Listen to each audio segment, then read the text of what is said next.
Check for me if in Facebook and YouTube.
say thank you to that beautiful item of music from our two ladies. We're now going to hand over to Bakam to introduce our next speaker to you.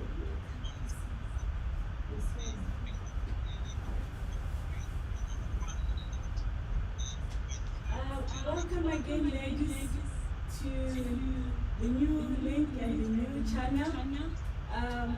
We hope that you have all managed to log in. We encourage you to share it with other people. And now our next speaker is Lindy Bofu. She's a mother of 2 teenagers. She holds a degree in BSc Nutrition and Dietetics. She also has a master's in public health. Lindy is a dietitian and works for the Ministry of Health at the Sobrano Psychiatric Hospital. Lindy, this is your time. The ladies are ready and waiting for you to serve. And thank you. Lindy, thank you.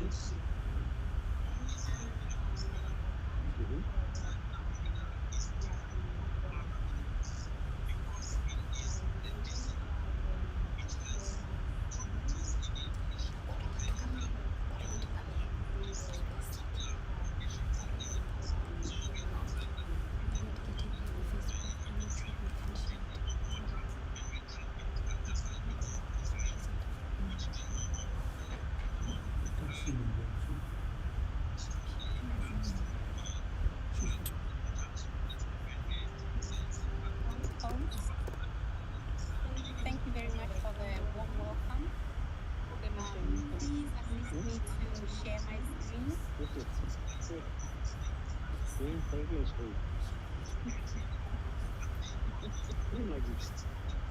Tomokoni, there's a disturbance, please.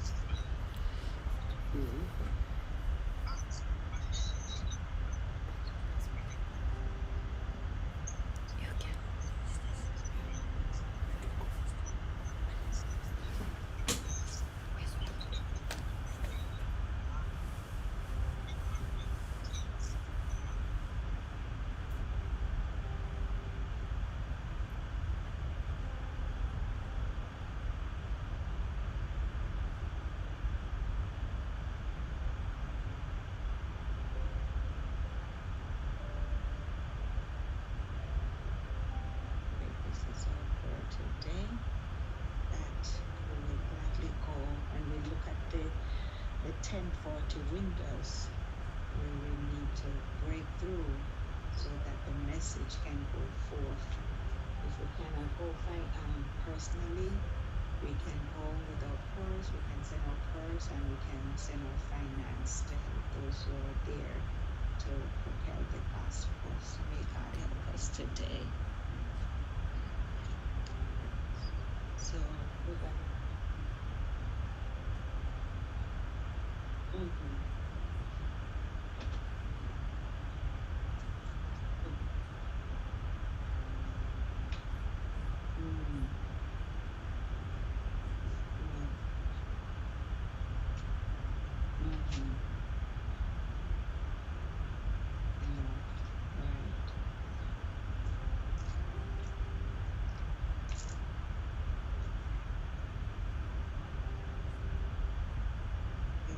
So I gotta be like John Knox, give me Scotland or I'll die. Yes.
please go.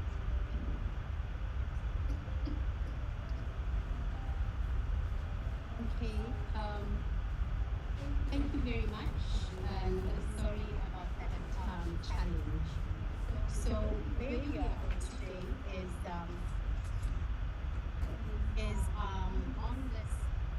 on this beautiful Sabbath morning here in this seminar of grief. The segment that we are going to be looking at is pretty much God antidote for a broken heart. And before I go ahead, I'd just like to thank BUC for inviting me to come and be a part of us on this healing journey. And I'd like to mention my deepest condolences to our BUC Women's Ministries Director, Member Susan Williams, who at this moment is also going through a difficult time, having lost a sister-in-law and a friend to her yesterday. Only God knows her broken hearts, and He's the only one who can heal. Who at this moment I wanted to dedicate two verses to you, Member Williams, and anyone who can read among Close to each other.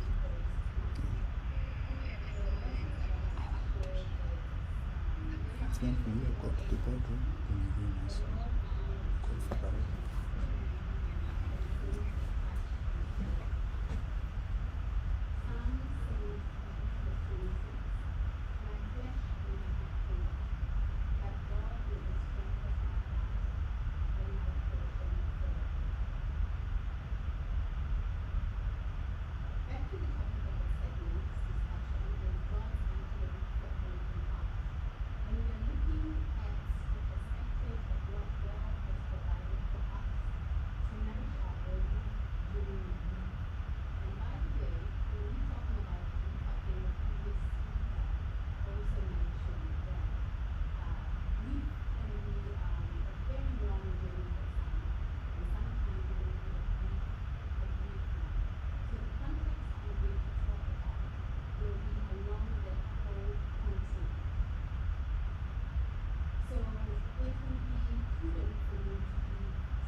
cortisol response.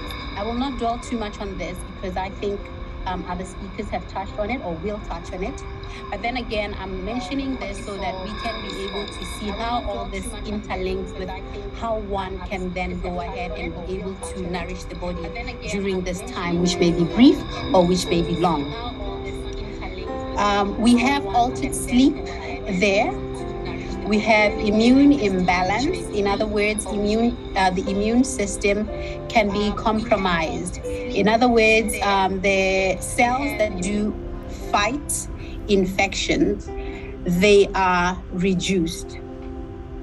The other thing that happens that is affected is that inflammatory cell mobilization happens. And we also have some changes in the heart. The heart rate and blood pressure, especially in the early months following loss. Now, for those of you who may want to get a little bit deeper, I've put in that little diagram there so that you may actually see the physiological changes of emotional trauma. When you look at that, you can see that after a traumatic experience, that stress hormone I talked about, cortisol, is increased. And the catecholamines are also increased. And these normally contribute to the development of cardiovascular diseases. And diseases that we are talking about, or the conditions of the heart that may be affected, you've got your increased heart rate, decreased rate variability, you got your high blood pressure, you have inflammation happening, you also have a buildup of atherosclerosis, and you also have fluid imbalances. So in other words, you can even get puffed up, swell up, filled with fluid, and sometimes one can end up having what we call stress cardiomyopathy. So this is just for those who may like to know a little bit, who like to delve a little bit into understanding what is going on right there.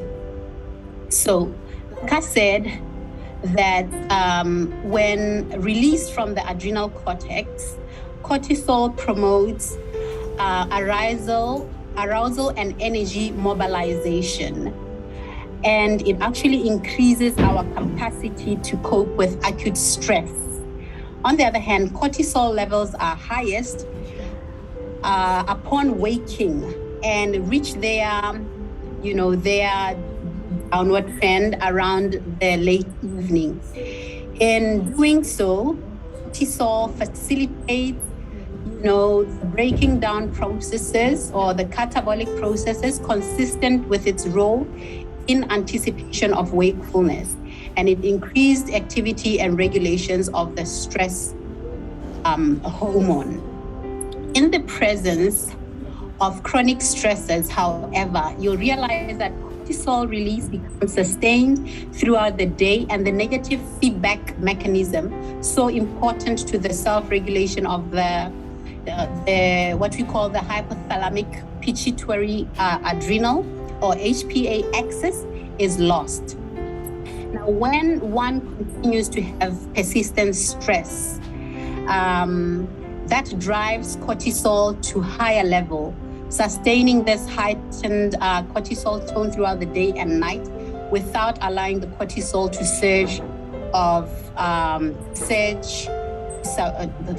without allowing the cortisol surge to subside. So in other words, we have that hormone or the stress hormone elevated all day, and that would not be the very best thing to be happening. But the only thing is that it is natural to be happening during this time.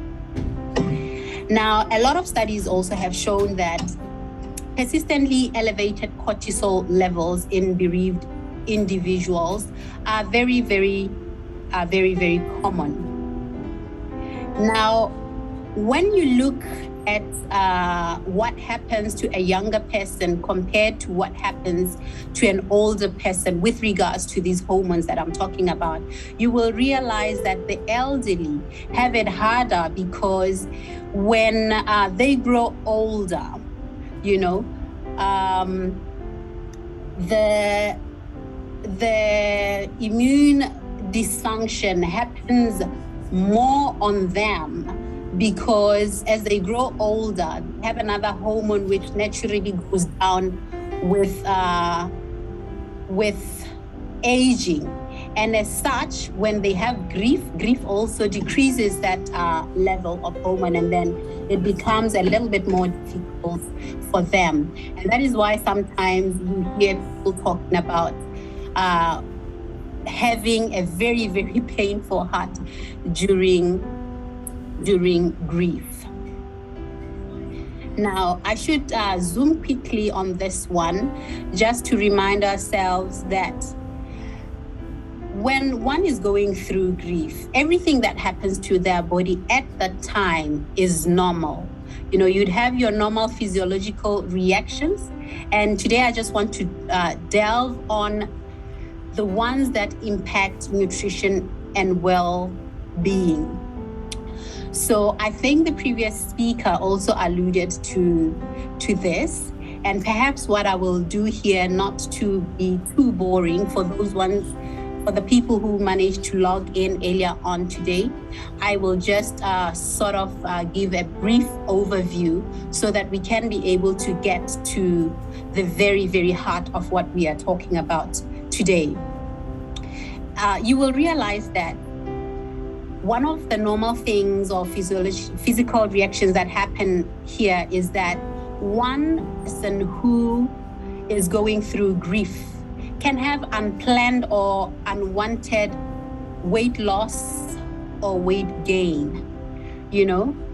And this is because, like I said before, some hormones that are released do have an impact on the physical reactions or on the metabolic pathways that do occur in the body. So you may find that with unwanted weight loss, it is due to the fact that one may have diminishing appetite. And this is so because of that stress hormone that I talked about. If any one of you has gone through grieving in the past, you will realize that perhaps from the very first day that you may have heard the sad news, you had that traumatic experience, the last thing on your mind was eating, you know, and sometimes for so many people, this lack of eating or loss of appetite or anorexia can be prolonged, and it may end up even changing itself or complicating itself to disordered eating or eating disorders if it is left unchecked. Sometimes one may have weight gain, and this is because, as you heard before, that you know, you have a lot of emotions that are happening in your body, and you may feel that you're out of control and you have one thing that you can do, probably that you can control or that you can take charge of, and that will be food. And so some people end up eating as a coping mechanism to actually deal with the grief that they are going through. The other thing that happens normally is that there's changes in eating habits, cravings or hormone-related changes that might be triggered by sleep disruption. Remember the previous speaker talked about the fact that one may have sleeping problems. And now it is important that right here we note that because when one is going through grief, a lot has changed in their lives. Perhaps they used to eat with the deceased person in the case of grief as a result of death. And so if you normally had breakfast with, say you have lost your spouse, if you normally had breakfast with your spouse, at this point in time you may feel safer not it actually triggers some emotions that are not so pleasant.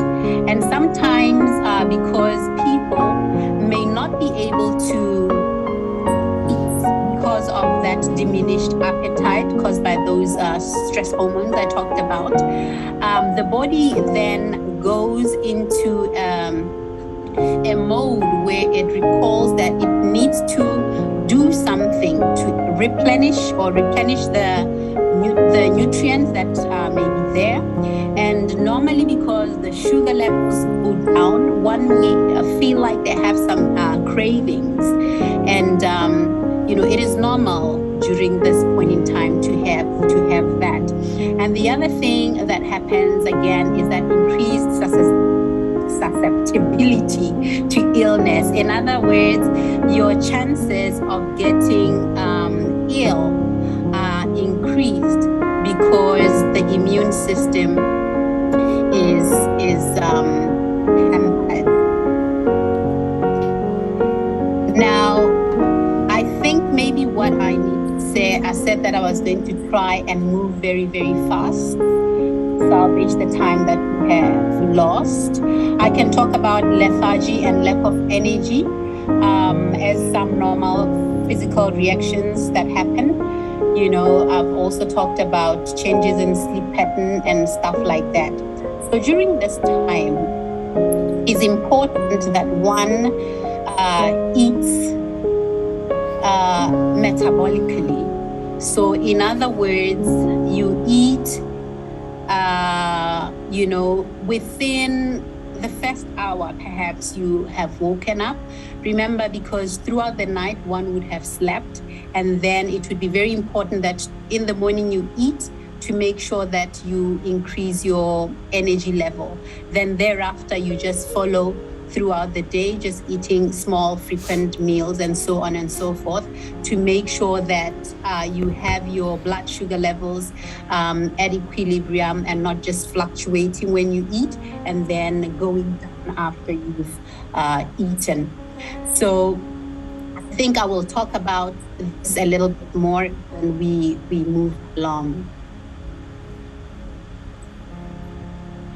The other thing, perhaps as I move very fast, is to remember that, when one is undergoing grief, especially in the early parts, they may feel sick. They may also have upset stomach, and they may have oversensitivity to noise, to light, to people, and lots of things out there. Now, I want us to look at the emotional side of things. Again, remember at the beginning I said grief affects so many things, the physical well-being, the emotional well-being, and so on and so forth. But let us look at the normal eating emotional reactions and feelings affecting dietary intake, because we really want to see what happens so that when we talk about what God has in store for us, we would have this backdrop. Now, the very fact that when one is going through grief, loses interest in a lot of things that bring joy, that means that food can be one of them. And, that is a normal emotion. And it may just be that food is one of those things that you lose interest. And I've talked about how that happens physiologically. One may also have decreased confidence and self-esteem. And this, again, when one is already predisposed to, to issues of self-confidence and self-esteem, it may be, that bad combination that makes it even difficult and lead one to have, disordered eating patterns. We've talked about changes in interpersonal relationship. Remember, here your feelings are really chaotic and they can be overwhelming and frightening. So anxiety, which is one of the emotional reactions that do happen and affect dietary intake. When you look at our culture as well as Botswana, we have what we call, I don't know how to say it in English, but this is where when one is going through a period of grief, they are sort of isolated, and even the way that they're being served with food is different. There is only one person who is allowed to give them food. And sometimes, because of all of these emotional reactions that are happening, the grieving person may not be very pleased with that arrangement sometimes, and it makes it very difficult if there is no other person to give them the food. They may be anxious, they may be irritable, and so on and so forth. So it is important that we note these emotional reactions.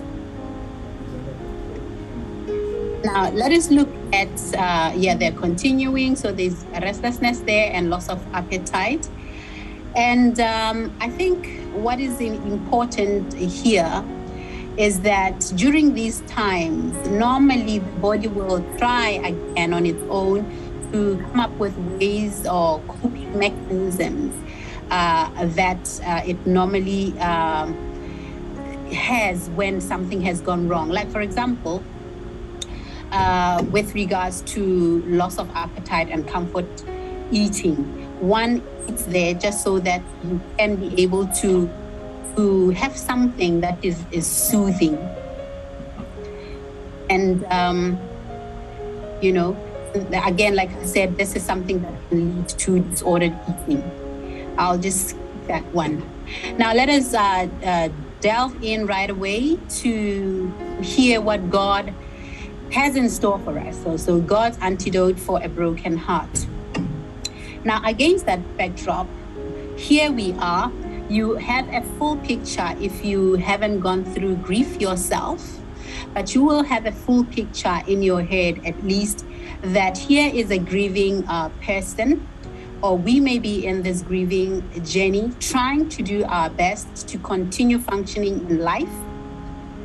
At this point in time, our bodies are on survival mode, and our bodies are trying to take protective measures.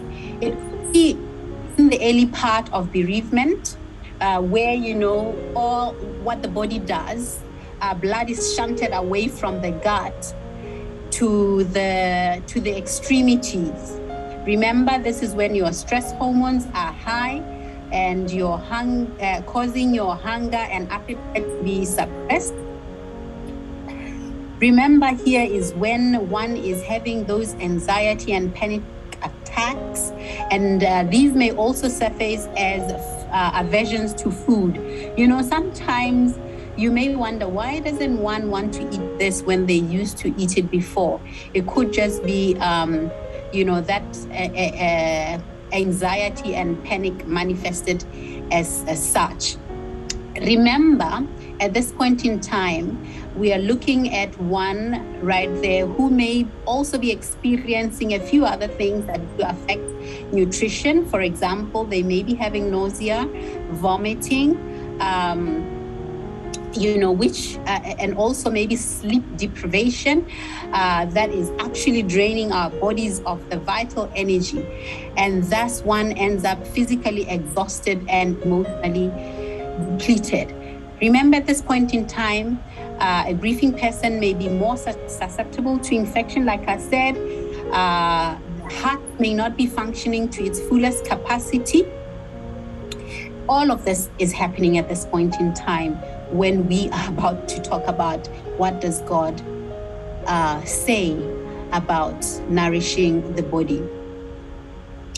So I would like to say that, at this point in time, it would be important to note that if a person that we are going to be advising on how to go about nourishing the body at this time has undergone a very long period of fasting, There are a lot of metabolic pathways that are affected. In other words, they are affected because they are trying to compensate for what is happening to the body. You know, I don't need to go through all of them, but just to name a few, we have what we call reductive adaptation. This is where now what the body does, it just shuts down its energy use to only allow for those vital, needs, like, for example, breathing, being able to walk, the heart pumping, and so on. When one has also gone through prolonged fasting, this is when now the body starts to do what? To break down its stores, and perhaps that's one way one gets to lose weight. And the body also tries to find another way of getting energy. There's a lot of things that are happening at this point in time, and it can be very, very complicated to attend to your nutritional well-being and general health. So looking at what God has in store for us, for us dietitians and nutritionists, we like to be advocates of, nutrition given a time. We will probably look a little bit on New Start, which is a program that I know so many people may be familiar with. But out of that New Start being an acronym for nutrition, for exercise, water, and so on and so forth, I will only look at least maybe the first letter, which is nutrition, or maybe talk about exercise and water a little bit, time permitting. Now, looking at nutrition there, nutrition being the science of how food affects the body, we need to know, or we need to be thinking about that. Even during grief, one needs to nourish their bodies. But remember, it is very, very complicated because the body is in opposition with the normal way of doing things. Now, it is important to bear in mind that nutrition supports the cells of your body or the immune system so that one can stay as healthy as possible. And I should say that a grieving person must eat despite what nature is going through. In a nutshell, I'd say when one is grieving, try and eat. Try and eat. That is not to say have that huge meal, balanced diet meal. It is just saying that have something to eat depending on where you are on the continuum of grief. The earlier periods, this is where all of these things are taking place. But if grief prolongs for some time, for some people for years, we would say that please mind what you are eating, lest you end up having or falling into those categories of disordered eating. Like I said before, you have to eat metabolically. So within the first hour after you wake, it doesn't have to be a perfectly balanced meal. Here, this is where that rule of saying that applies. And the other thing that I could say is that one needs to eat small to moderate balanced packets of food throughout the day. And this is because of those reasons that I talked about. When you give somebody a lot of food, who doesn't have appetite, who's weary, who's having issues with other human beings at this point in time, that natural flow of things, you may like to say, because you need to eat even during this time, just take small to moderate balanced packets, or balanced packets or packed packets, so nutrient dense, so that at least it covers for something. If it's not possible at all, remember that having something is better than nothing. you can drink something. Then the other thing that I would advise is that one would have to exercise. And I think my colleague who spoke before talked about that. And perhaps the very last thing I could talk about on the slide is to treating yourself. And this is very, very important that, you know, you are able to treat yourself, because if you don't take away the focus from, you know, food, again, this is when you know that, I have to eat. You may end up being so preoccupied with food, trying your best to use that as a coping mechanism. But here, what I'd really advise is that perhaps, you know, one would go for a massage, perhaps, if you don't have anyone who can give you a massage, you know, to ease that tension, you know. And again, it is usually treating oneself is the very last thing that is on anyone's mind who's going through grieving. But it's very important so that you may have an alternative to using food to soothe or to comfort and you know, calm this hyper vigilant body. So, you know, there's any other you know, activity that you may like to involve in to treat yourself would be welcome here. Now, quickly, I'm going to look at the nutrients that God has given to us. I talk about food, and I talk about food as nutrients. It just makes it easier, because when you are eating, you are able to be, you know, saying, this is what I'm eating, and this is what it's providing for me. This is what it's doing for my body. As you know, there are categories of nutrients. We know that we have carbohydrates, we have fats, we have proteins, which are the big main ones, the minerals and the vitamins. But then again, today I want to talk about the other categories or subcategories that we don't normally talk about, which are your phytochemicals, your omega-3 fatty acids, your antioxidants, you know, the prebiotics and the probiotics, and symbiotics.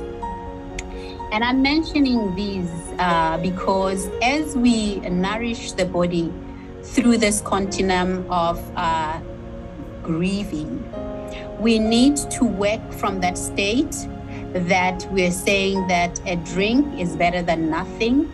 You know, having something small is better than nothing, but we need to graduate to actually assist the body to counteract all of those physiological things and imbalances that would have occurred. Remember, again, we talked about increased inflammation in people who are undergoing grief. So this segment is not necessarily going to be about, here's a list of what you should eat, here's a list of what you shouldn't be eating. But I am actually bringing this out to say, here is a little bit that I'm going to do to help you to where you want to get to be in your life with regards to your nutritional well-being.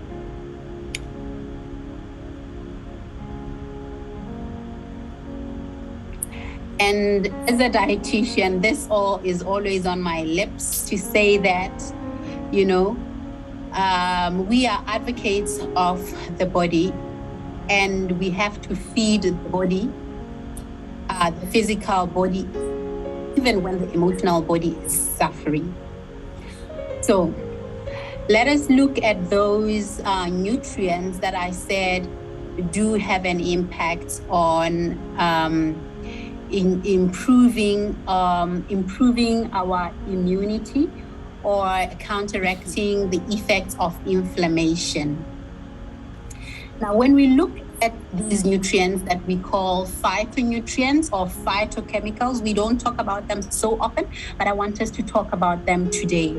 These are nutrients that are biologically active components of plants that help our immune system to promote health. Phytochemicals aid the systems and pathways that function with nutrients.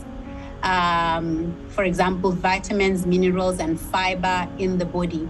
They are normally needed in very small act as precursors of something or part of enzymes or part of whatever that then helps in those biochemical pathways that the body goes through to assimilate and absorb the food that we do take.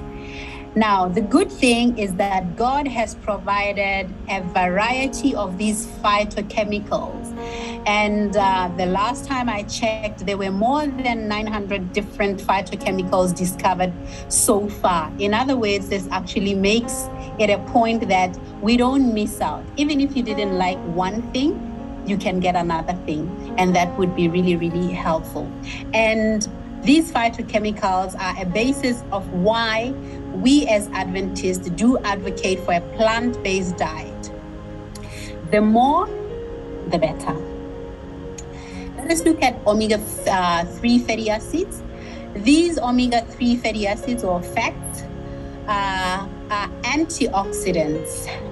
They can be in the form of PLA or DHA, and I won't go much into the details of what that is. And remember, here at the beginning, I talked about the heart being affected. So these antioxidants are really, really good. In other words, that word antioxidant is just saying that these foods do provide counter. How do I say it? They actually protect the heart. They protect the body from oxidation.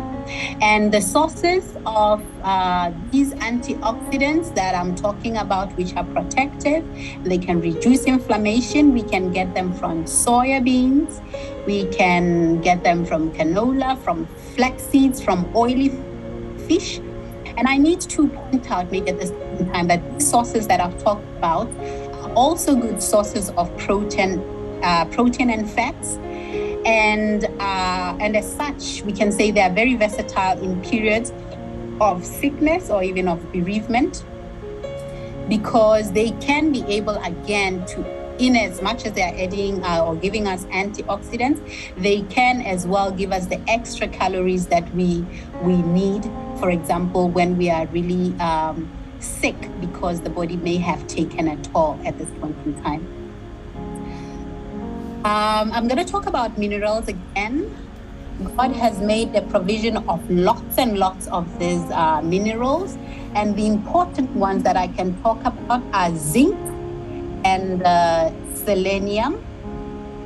So I have to move very fast here. Zinc then is an antioxidant. Selenium is a trace element, and the sources of these minerals. For the zinc, we have our whole grains, our beans, our nuts. And again, it can give you even more than one benefit. The antioxidants, and there are also plant-based protein.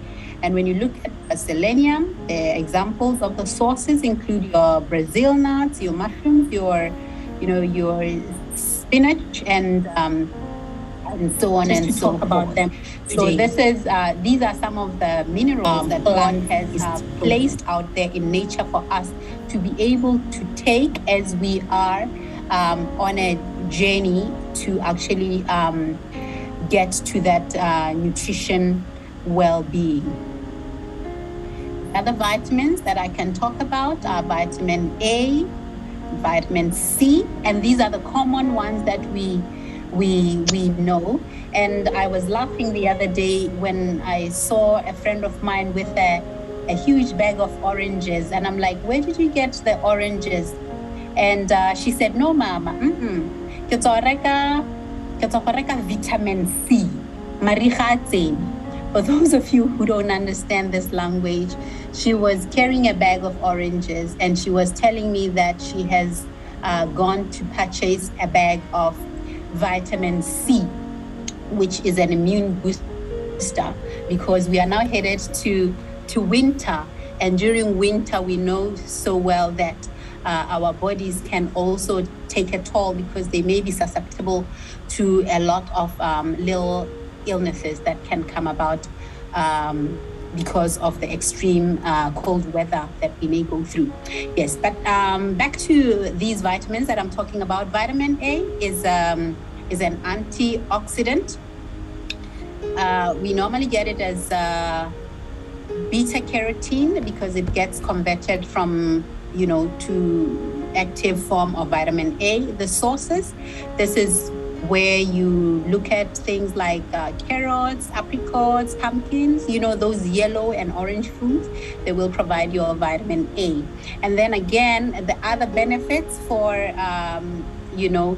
vitamin A, aside being an antioxidant only, it actually helps with the skin. Remember, when people are going through grief, sometimes they are self-conscious, as it was mentioned before.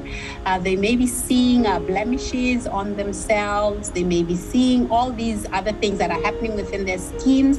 Vitamin A will be a good source to also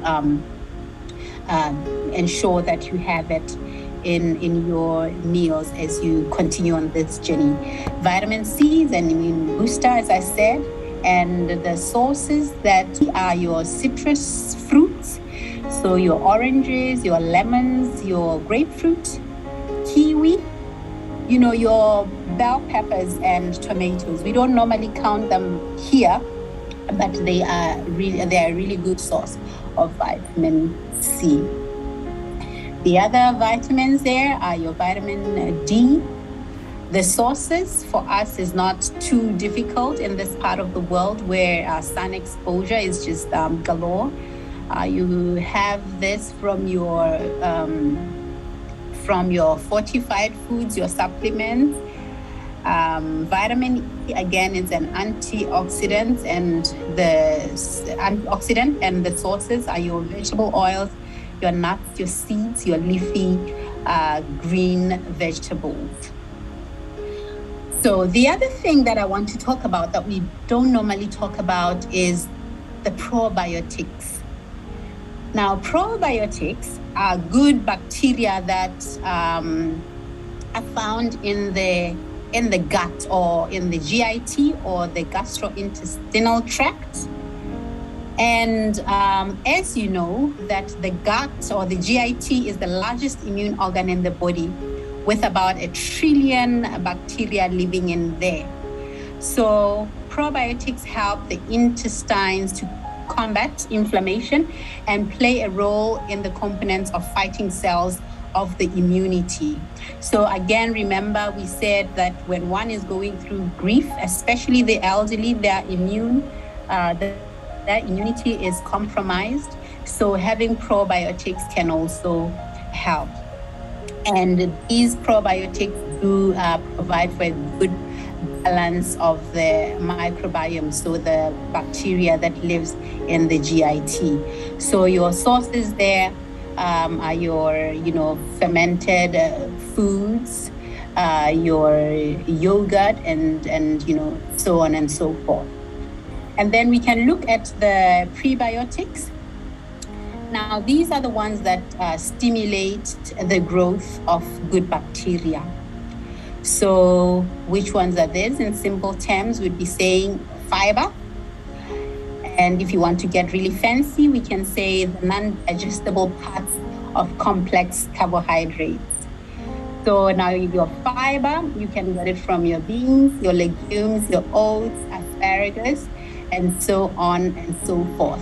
So it is important that when we go through grieving, although studies haven't really shown by how much, or if at all, that during acute grief, there's even an effect of, trying to get all of these nutrients into your body. we tend to say that we are looking at this from a point of from the beginning till the very end, if it lasts for a long time, that we need to be looking out for what we can possibly do to help nourish our bodies during this time. So perhaps before I finish, and I was informed I have 5 minutes, I would like to talk a little bit to the caregivers, those that are giving nourishment to the bereaved person. You know, it is important for one to be mindful of the grief cycle. And the previous speaker talked about those stages of the grief cycle. You know, one of the purposes of our God-given emotions is to provide us with a signal that, you know, something needs our attention. In that cycle, you know, I think Ma Sebate talked about anger. I think she did.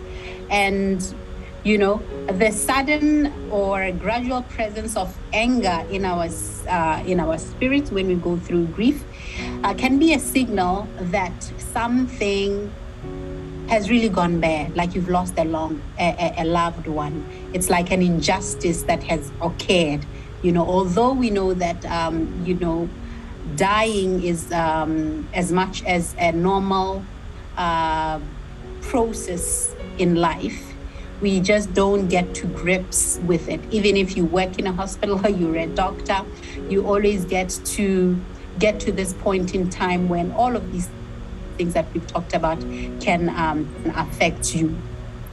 So what I want to say as I finish is that when you are actually a person who has gone to assist somebody who's going through this grief process, you need to be mindful of where they are, such that if they are angry with you, showing that emotion, you shouldn't be worried and then, you know, bring food and they say, I can't eat this right now. And then, oh, what I bought. In other words, suit yourself. I'm busy. I got to do something. We need to be mindful that they need to be taken care of. And then again, we need to remember that grieving varies from person to person. In other words, as we are providing nourishment, we shouldn't be comparing this person who is seemingly having more difficulties coping and comparing them to somebody who exhibited less of the symptoms that we talked about that do affect nutritional intake. We need to know that grieving people go about it differently. Our role there as we are assisting is to make sure that we provide the best that we could and being very mindful of what is happening within the grieving person. The other thing that I wanted to say, maybe in closing, is that we really need to protect the grieving person, because remember we said that the grieving person is going through a lot. The body has taken, a blow, if we put it that way. And again, this is a time where we feel like we're really, really broken. And the last thing that we would need is to feel like we are alone. So food can be one way that anyone who's actually helping the grieving person to go throughout this process can be something that would really help, because it shows some love, it shows some caring. But let's just be mindful of how we are doing it to assist a grieving person. Because of time, I will end here. Time permitting later, as I understand, we will be having question and answer time. And I think because I have to stop here, I had prepared that perhaps we would look at how disordered eating can then lead to eating disorders if the grief process is left unchecked for a long time. But having said that, thank you so much for being with you this Sabbath morning. And we pray that God may touch each one of us as we continue in this seminar. I'd also like that we pray that these technological problems, the weather can go easy on us so that we can be here and receive a rich blessing throughout this seminar. Thank you so much. Back to you, Madam Host. God bless you. Bye. Amen.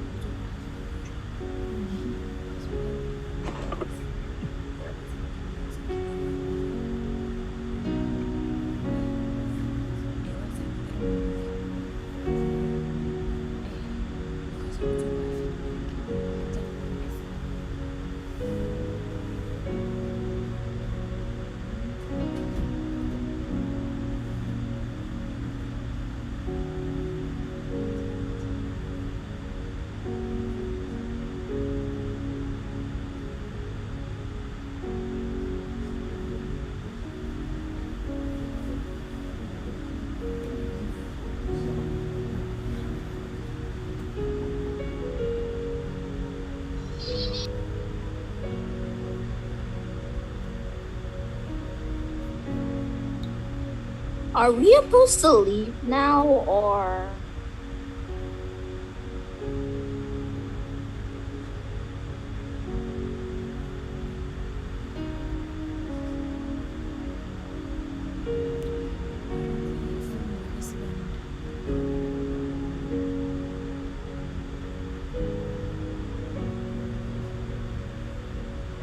We can't hear your volume.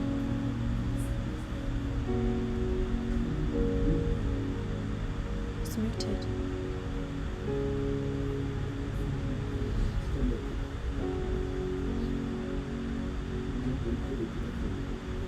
Okay, maybe I can cut.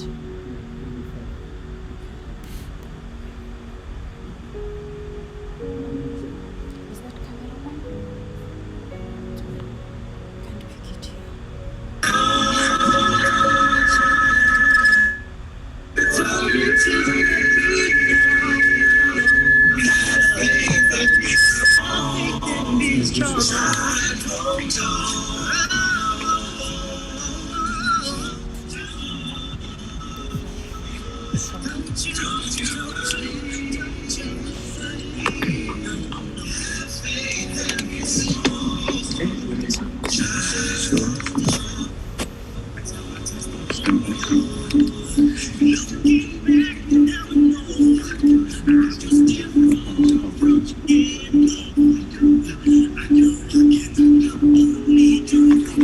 Come this way.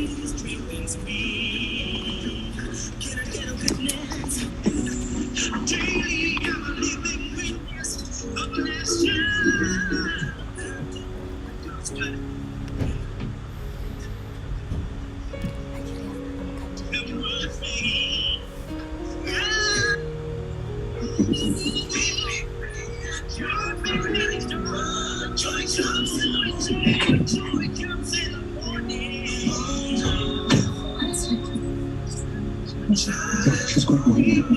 She's going to leave.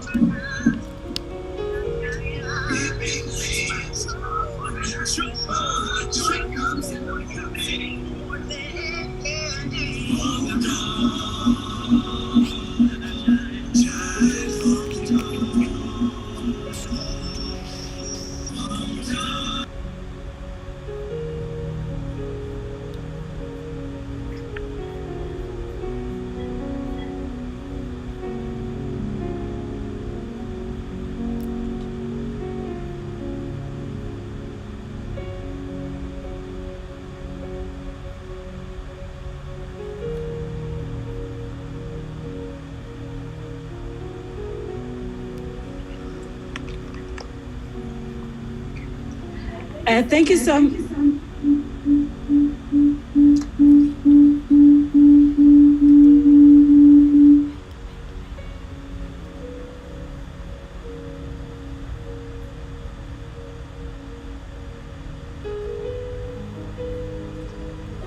Thank you so much, Lindy.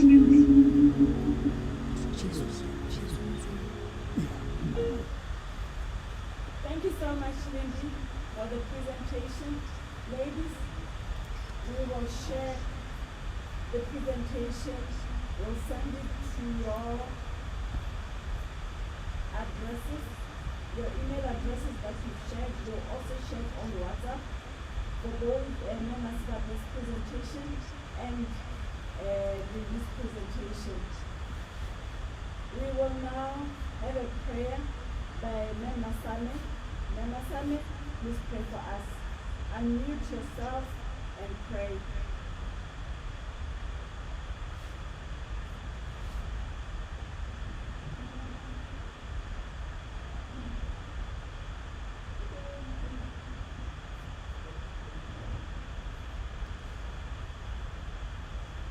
Mema Same, please pray for us.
Thank you, Mema Same, for the prayer.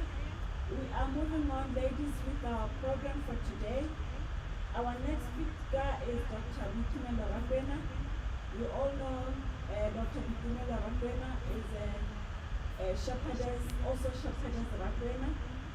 She holds a PhD in clinical psychology, and she's been working for more than 15 years. Mema Rakwena will be taking us through a program that will empower us to deal with grief. Mema Rakwena, this is your time. Please go ahead.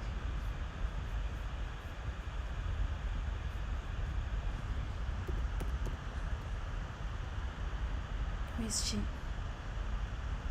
Where is she? It's fine, I can get her.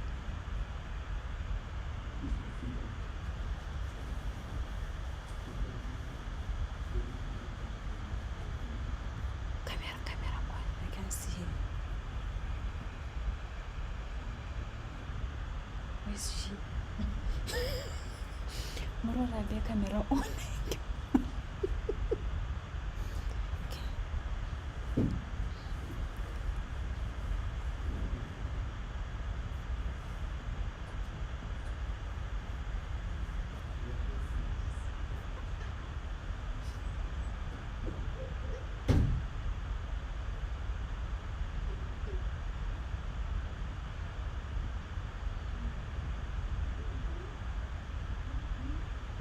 My name's Carmen Lacroix.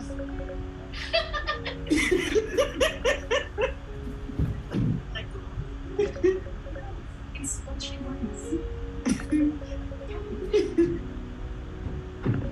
Okay.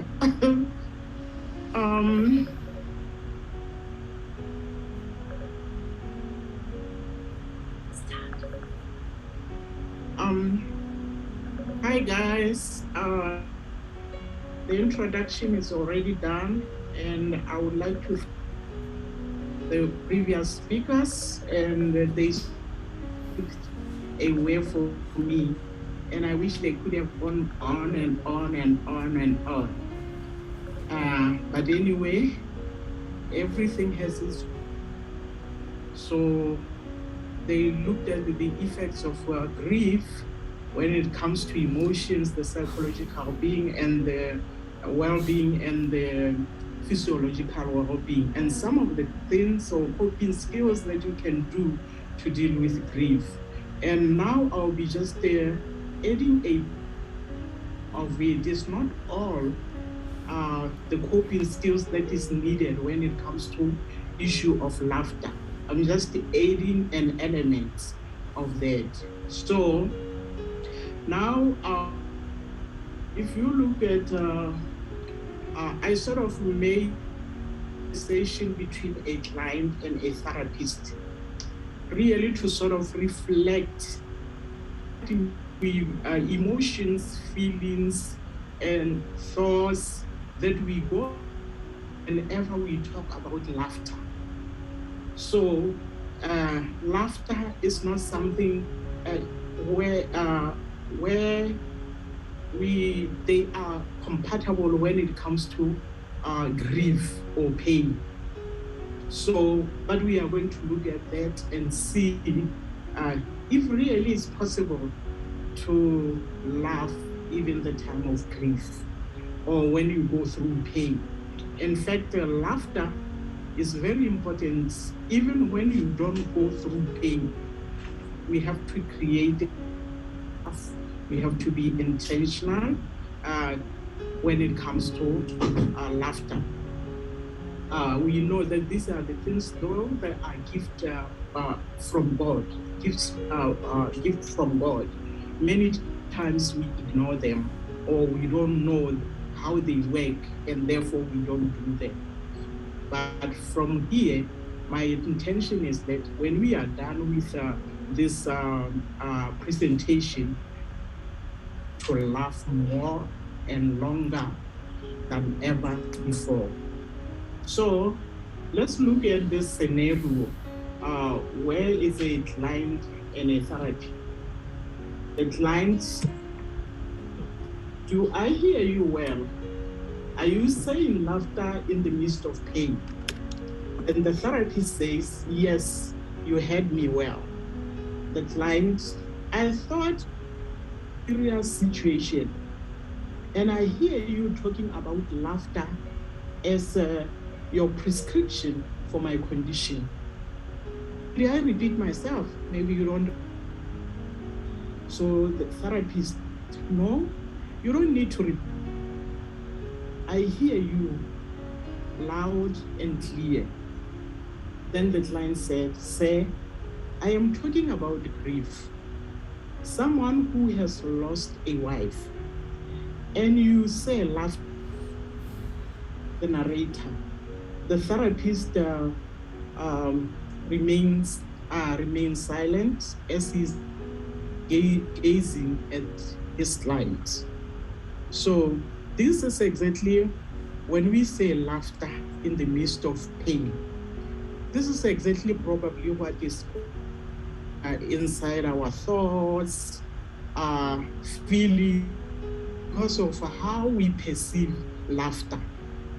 That we have put it in a corner where we believe that it's where you can laugh and where you are not supposed to laugh. But you can laugh even in the midst of pain. It is hard to tell somebody who is in pain and who is suffering, who is grieving, to be involved in laughter. It's obvious that even what we have seen, what was happening with our client here, it's not something that he believes in. Probably he could have even gone further with anger and say, do you mean I pay this money here for you just to prescribe laughter for my condition? What are you really saying? Do you mean I don't have work to do? Do you mean I have time to come and play here, where you giggle people. He could have gone further and further and further to show how upset he is. So, but we are here so that this meets these preconceived ideas or misunderstanding about laughter. We may sort of deal with them and realize that laughter is very important. And it is when you are hurting that you need to heal. And laughter is part of that healing. It's not all, it cannot do all, but it is part of that healing. So it is very important, therefore, that we laugh. And I believe from here, we'll be laughing more, we'll be laughing longer than ever before. So there are benefits that are mentioned in the literature, or at least which are mentioned whether by neuropsychologists or psychologists or medical doctors and all that. And so that the laughter have a positive effects when it comes to our physiological and our emotional and psychological well-being. You heard Lindy when he was talking about grief, when he was the impact of grief on the physiological and the psychological well-being. And that he gave you some of the coping mechanism that you can use to deal with that grief. And laughter is shown to be one of those which really improves your physiological, emotional, and psychological well-being. So it is very important. So it is known that when you laugh, you sort of release endorphins, which are responsible for relieving our pain. So it acts as a pain reliever, temporarily a pain reliever. I'm not saying they can they can be replaced by probably painkillers, but at least they will laughter will temporarily relieve you from pain. So you can just see how important laughter is. Maybe we are not doing it because we don't really know what it does to our body and to our psychological well-being. So if it can do this, then it's worth it to practice it, to train our mind to laugh, to be intentional about our laughing. So it is also known that it increases oxygen in the blood, which results in sort of strengthening our muscles like the heart and the lungs. So it is also known that it dilates blood vessels, which helps when it comes to controlling blood pressure. So you can see that this thing is very important. Laughing is very important. So because as we have already said, laughter, when you laugh, it helps in secreting or endorphins. It also helps in secreting dopamine. Dopamine, which are neurotransmitters which are responsible for our happiness, our contentment, our fun, to feel good about ourselves. So it is known that it is also important, and by this it can sort of boost our immunity system. So it is also sort of like an exercise, even though it will not work as much as exercise, depending how much you exercise. The more and the longer you laugh, it helps in burning calories. So that is very important. And people who are funny and laugh often report laughter to be helpful in carrying them through challenges and problems of life. As you go through grief, you can use this tool to help you as you go through the process. I hope that I'm clearing even some of the questions that even before you ask them, because you are doing this because it is helpful. You are doing it because it has healing effects. And it's not just a waste of time, like our client was seeing it. It's not a waste of time. It is not that you don't have anything to do, but you have to be intentional and do the laughter, whether you like it or you don't like it, because of the benefits that it has. So, and also, as we have already said, it can temporarily distract you from your problems. You know, when you are grieving, or you are in pain, or you are suffering, the tendency is to focus on our problems. And it is very important that when you continue to know that, as Lindy had already mentioned, there is a stress hormone which is released, and that stress hormone, we don't want it.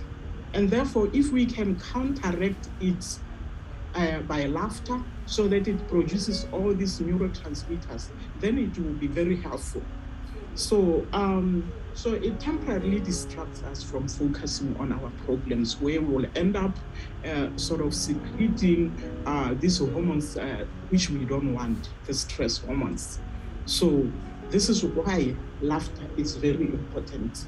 So, and also you because somehow it distracts you from focusing on your problems, because you can't laugh and at the same time you can't be anxious and depressed. Your brain doesn't work like that.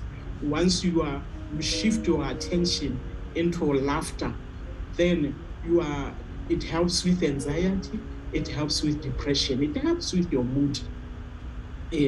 So it is very important. So we said also that cortisol is secreted when we are stressed, when we are grieving, when we go through pain, and we can counteract that. And because when it comes to laughter, it temporarily relieves you from stress.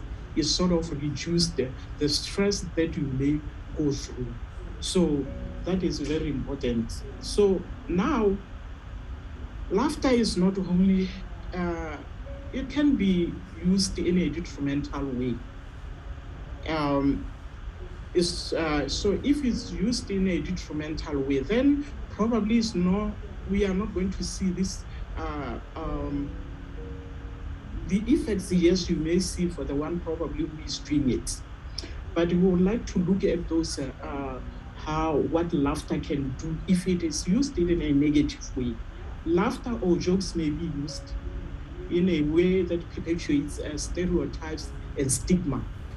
When you pass remarks, or you talk negatively about somebody who is probably has disability, or has mental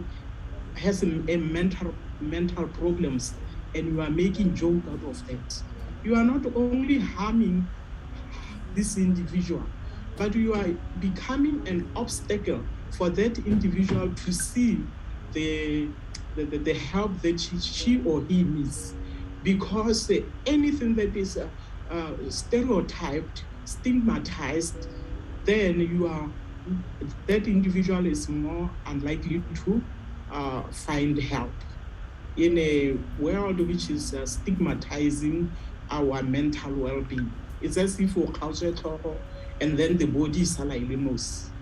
So, and it's very important that we use laughter in a way that we are building others, in a way that we are helping others to face their challenges, to face their problems. So that is very important.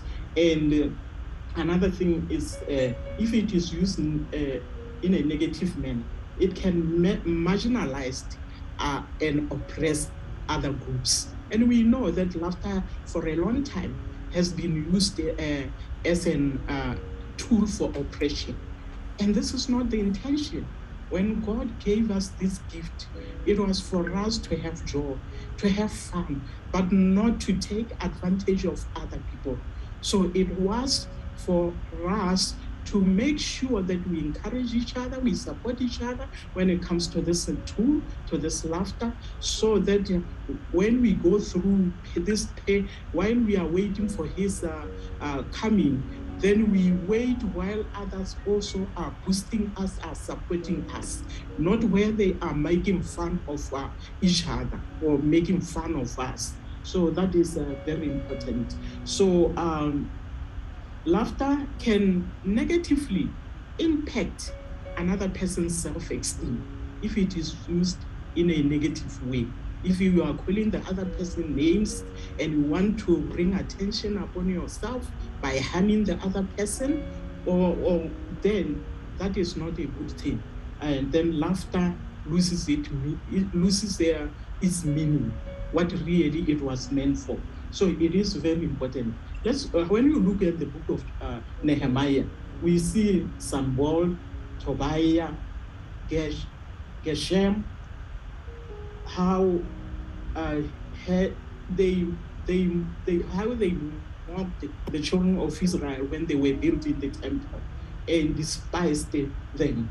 And they are saying, what is this thing that you are doing?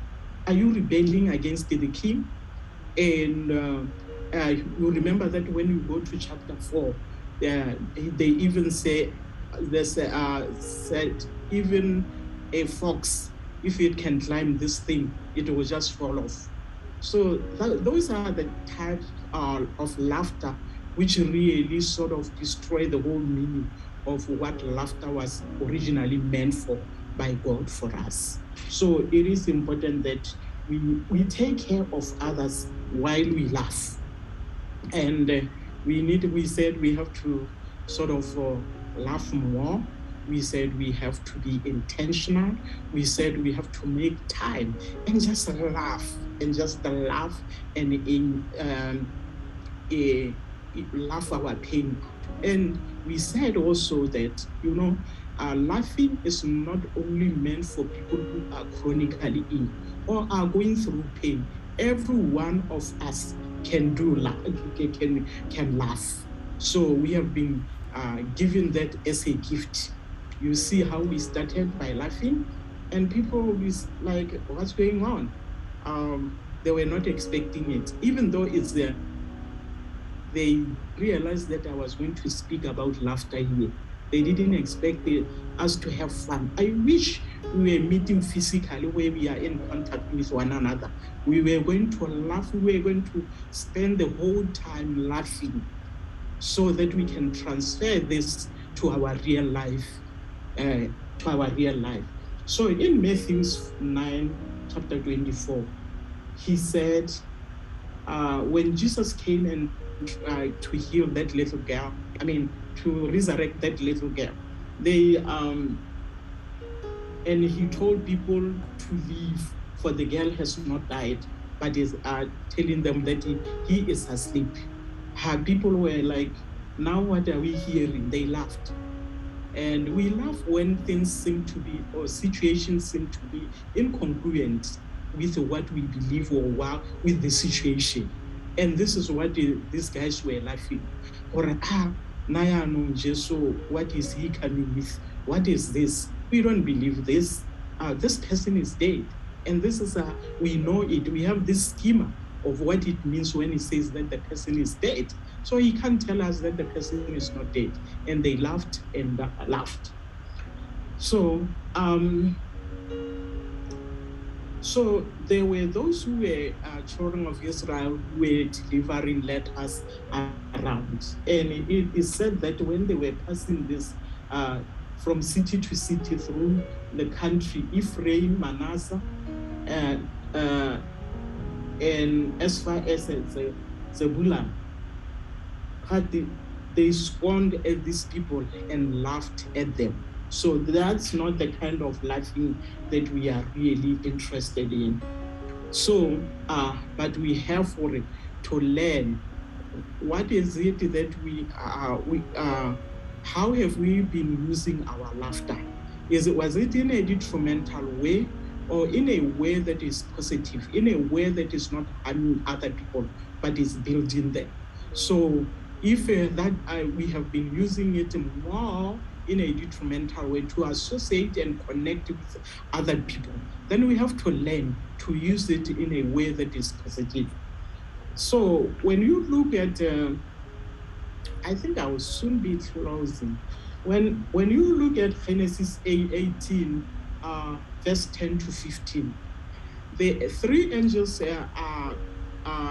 came to Abraham, and Abraham went out of his tent to meet them. And when he went out of his tent to meet them, they talked with Abraham, and Sarah was inside the tent, but he could hear the conversation, what was going on. So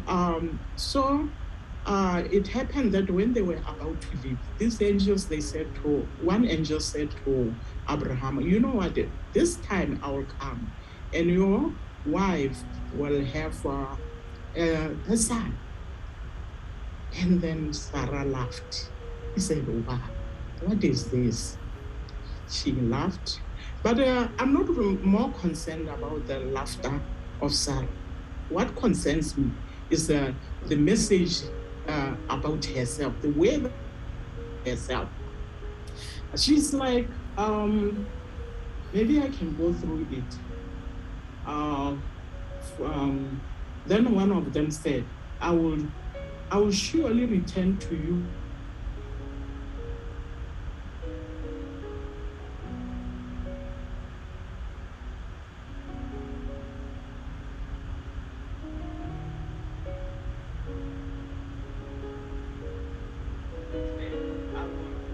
I will surely return to you.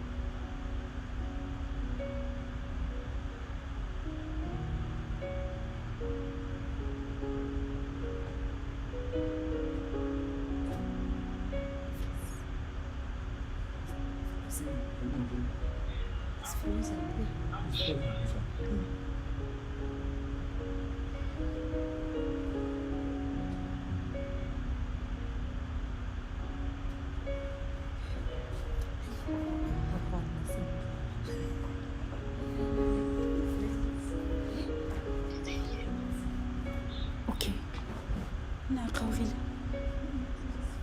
Okay, I'm very sorry. Somehow the internet had a problem. But anyway, we were in Genesis chapter 18, verse 10 to 15. And we were story of Sarah and Abraham and the angels. And so then one of them said, I will surely return to you about this time next year. And Sarah, your wife, will have a son. And now Sarah was listening at the entrance to the tent, which was behind him. Abraham and Sarah were already very old, and Sarah was past the age of childbearing. So Sarah laughed to herself as she thought, after I am worn out and my Lord is old, will I now have this pleasure? Then the Lord said to Abraham, why did Sarah laugh? Why did Sarah laugh and say, will I really have a child now that I am old? Is there anything too hard for the Lord? So this is interesting. Like I said, my concern was the way that this woman perceives herself. And God tells her that made by my hand. You are wonderfully made. You are unique. You are special. You are somebody. And regardless of what God is saying, Sarah continues to perceive herself in a negative way. He believes other voices or the voices of the devil instead of believing what God says about her. So this is why she laughs. So, and we know that after that, Isaac was called laughter.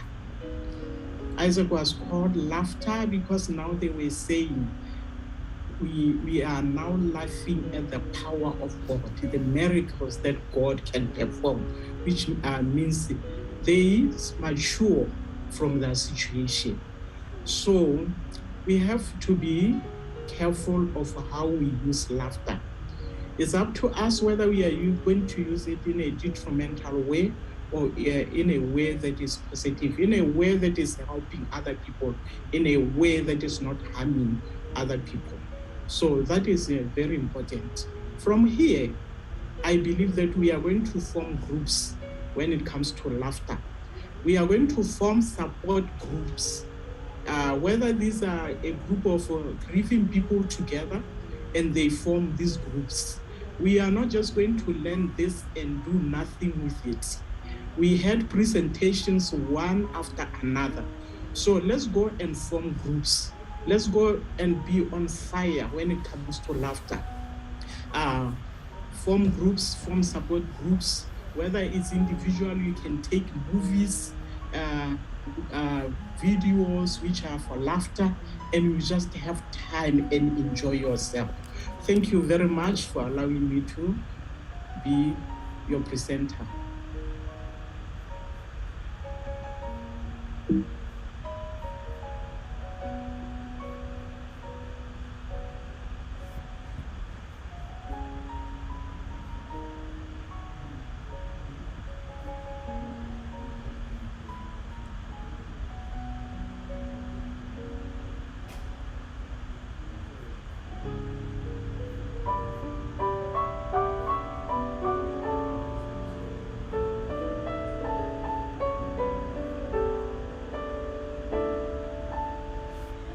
Be thou my vision, O Lord of my heart, not be all else to me.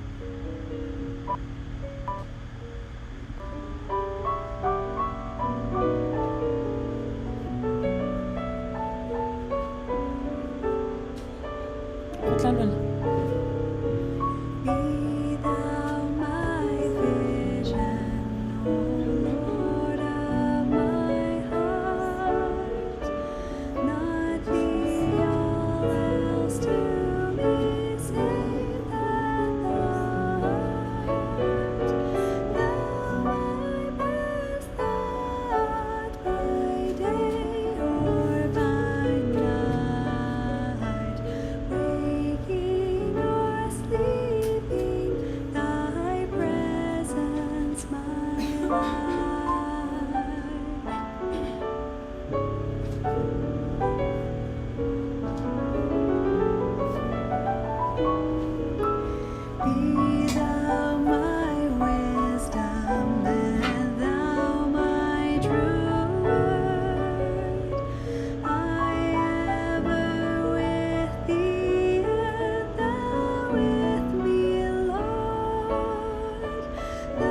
Thank you so much,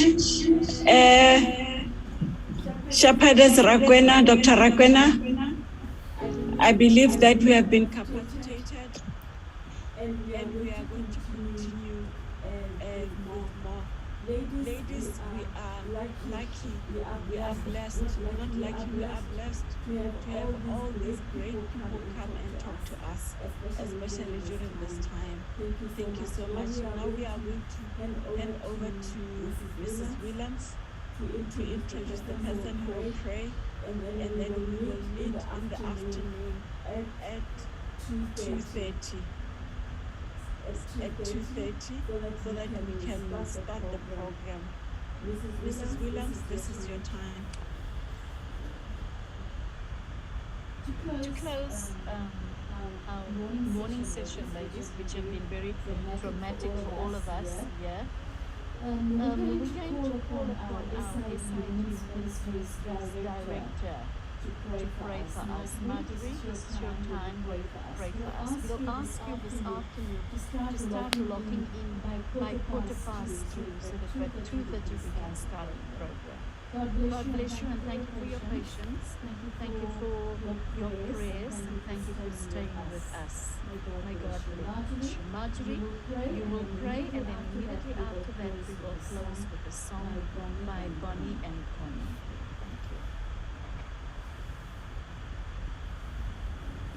Thank you, Susan, for giving me a chance to be with you on this platform. I would like to thank all the speakers who have been blessed by their presentation, and I would like also to thank you, Susan, to organize this meeting in this time, because we are living really in a time where many people are grieving now. So let us pray. Dear Heavenly Father, we thank you so much for the blessing that we have received since this morning through all those presentations. We thank you for allowing us to be connected to this platform, though we had some difficulties, but you helped us to be able to be together and to receive those powerful messages, those precious messages we really need at this time. Lord, we have learned how our body functions, how our body works when we go through difficult times, through grieving. And we thank you for giving us those knowledge about how we should behave, what we should do, what we should eat, and how we can move forward with you. And we praise you so much for those things. Now, Lord, I would like to ask you to bless all the people who are going through this tough time, who are grieving at this moment. May they get the support from you and help them to be able to do what they have done today. And I pray also for all of us who are going, maybe have gone through tough time before but didn't know what to do. I ask you to be with them as well. And I'm asking you also to help us to share what we have received today to our friends, maybe who are grieving right now. Lord, I will want to put the afternoon into your hands. We will hear more about grieving, and I also want you to, for those people maybe who are, maybe who are touched with what we've been said, and who are maybe sad at this moment, may they feel your arms around them, Lord. I pray in the name of Jesus with the forgiveness of our sins. Amen.